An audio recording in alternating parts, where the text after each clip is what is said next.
जो होता है अच्छे के लिए होता है। प्रकृति से बड़ा कोई नहीं होता। ज्यादा चिंता करने वाले लोग यह कहानी अवश्य सुने। दोस्तों, प्रकृति ने जो भाग्य में लिखा है उसे कोई भी मिटा नहीं सकता। दोस्तों, आप सभी ने यह लाइन तो जरूर सुनी होगी कि जो होता है अच्छे के लिए होता है। हम में से बहुत से लोग इसका सही मतलब नहीं जानते हैं, परंतु अगर किसी की मृत्यु होती है तब सभी यह कहते हैं कि जो हुआ अच्छा नहीं हुआ, तो फिर इस लाइन का क्या मतलब होता है कि जो होता है अच्छे के लिए होता है। तो आइए इसे एक कहानी के द्वारा जानते हैं। एक बार की बात है, यमराज अपने यमदूत को धरती पर एक औरत को लेने के लिए भेजते हैं। जब वह धरती पर उस औरत के पास पहुंचता है तो वो देखता है कि उस मृत शरीर के पास 2 बच्चियां होती है। एक बच्ची अपनी मां के साथ खेल रही थी और एक बच्ची रोते रोते सो गई थी। वह देखकर यमदूत को अच्छा नहीं लगा और वह उस मृत शरीर को लिए बिना ही यमलोक चला गया। वहां जाकर वहां यमराज को बोला कि हे प्रभु, क्या हम उस मृत शरीर में थोड़े समय के लिए जान नहीं डाल सकते, क्योंकि उसकी बेटियां बहुत ही छोटी छोटी सी है। पिता ना होने के कारण वह अनाथ हो जाएंगी। यमराज जी बोले कि तुमने उस मृत्यु शरीर को ना लाकर अच्छा नहीं किया। यह करके तुम परमात्मा के काम में विघ्न डाल रहे हो, इसके लिए तुम्हें सजा दी जाएगी।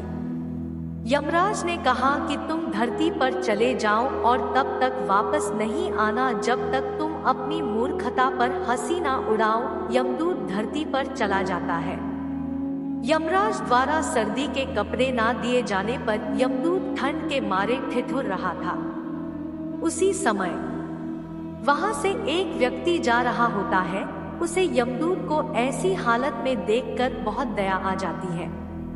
उस व्यक्ति के हाथ में एक कंबल था जो कि वह अपने बच्चों के लिए ले जा रहा था, परंतु उसे दया आ जाती है और वह हुआ कंबल यमदूत को दे देता है और उसे अपने साथ घर चलने के लिए कहता है। जब वह व्यक्ति घर पहुंचता है तब उसकी बीवी उससे पूछती है कि क्या तुम बच्चों के लिए कंबल नहीं लाए? तब वह व्यक्ति बताता है कि यह कंबल मैंने इनको दे दिया। तब उस व्यक्ति की बीवी गुस्सा होकर बोली कि इस कंबल की ज्यादा जरूरत इन बच्चों को है। यमदूत मन ही मन में हंसने लगा और कहने लगा कि इनको नहीं पता कि इनके घर यमदूत आया है। वह व्यक्ति चमड़े के जूते बनाया करता था और वहां रहते रहते यमदूत भी चमड़े के जूते बनाना सीख गया। यमदूत इतने अच्छे चमड़े के जूते बनाया करता था कि सभी लोग उससे चमड़े के जूते बनवाने आते थे। एक बार उस नगर के राजा ने अपने सिपाही को उस व्यक्ति के घर भेजा। वह सिपाही उस व्यक्ति के घर एक चमड़ा लेकर जाता है और कहता है कि यह चमड़ा लो, ये चमड़ा आपको कहीं नहीं मिलेगा और तुम इस चमड़े से राजा के लिए सुंदर से जूते बना दो। परंतु यमदूत ने उसके जूते बनाने के बजाय स्लीपर बना दिए। उस समय स्लीपर उस व्यक्ति के लिए बनाए जाते थे जिसकी मृत्यु हो गई होती है। वो स्लीपर देखकर वह व्यक्ति बहुत क्रोधित हुआ। वह सोचने लगा कि राजा अब उसका क्या हश्र करेंगे। जब यमदूत से उसकी डांट फटकार सुनी तब उसे बहुत हंसी आने लगी। इतने में वह सिपाही आता है और कहता है कि तुम उस चमड़े की स्लीपर बना देना, क्योंकि राजा की मृत्यु हो गई है। तब वह व्यक्ति यमदूत से माफी मांगने लगा। तब यमदूत बोला कि मैं तो अपने कर्मों द्वारा दी गई सजा को भुगत रहा हूँ। काफी समय बाद उस व्यक्ति की दुकान पर एक महिला आई। अपनी 2 बेटियों के साथ वह लड़कियां अपनी शादी के लिए जूते बनवाने आई थी। उन लड़कियों को देखते ही यमदूत को याद आता है कि यह वही लड़कियां हैं जो उस मृत महिला के पास रो रही थी। तब यमदूत उस महिला से पूछता है कि यह बच्चियां कौन है। तब वह बताती है कि यह लड़कियां अनाथ हैं।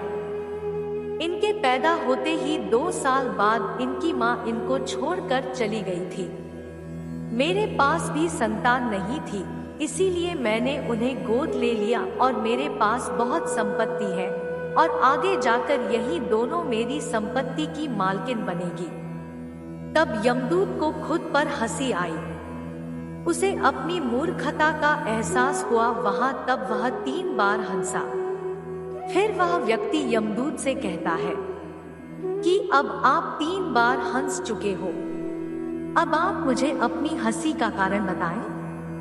तब यमदूत उस व्यक्ति को सारी बात बताता है और कहता है, आज मुझे पता चला कि जो होता है अच्छे के लिए होता है, जो हो रहा है वो भी अच्छा हो रहा है और जो होगा वह भी अच्छे के लिए होगा। दोस्तों, ईश्वर जो कुछ भी करते हैं उसमें कहीं ना कहीं आपके लिए भला छुपा हुआ रहता है।